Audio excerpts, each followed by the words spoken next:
ఛత్తీస్గఢ్ లో అట 1వ తారీఖునట 1000 మంది క్రైస్తవులను చంపితే గనక చంపాలి అని పిలుపునిచ్చారు ఒక ధర్మగురువు.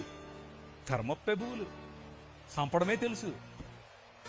ఈ రాజు, నీ రాజు, ఈ రాజుకు చంపటం కాదు, కమ్ రా అని మరణాన్ని ఆలింగనం చేసుకోవటం నేర్పించాడు. హల్లెలూయా.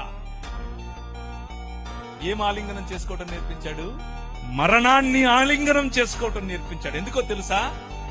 సొదొమ గొమొర్రా పట్టణాలకు భవిష్యత్తు లేదు, కానీ ఆ రాజ్యంలో అయినా ఈ రాష్ట్రంలో అయినా క్రైస్తవ సమాజానికి భవిష్యత్తు ఉంది. ఏంటా భవిష్యత్తు? పునరుత్థానం. హల్లెలూయా. పునరుత్థానం కలిగి మనం లేవబోతున్నాం. పునరుత్థానం కలిగి మనం లేచినప్పుడు ఈ ప్రపంచం చూడబోతోంది ద కింగ్డమ్ ఆఫ్ గాడ్, దేవుని రాజ్యం. ఇది ప్రకటించడానికి మీ రాజు వచ్చాడు. మతం కడతానంటే ఎట్లా? మనం మతమూలం కాదు, రాజ్యం, దేవుని రాజ్యం, ద కింగ్.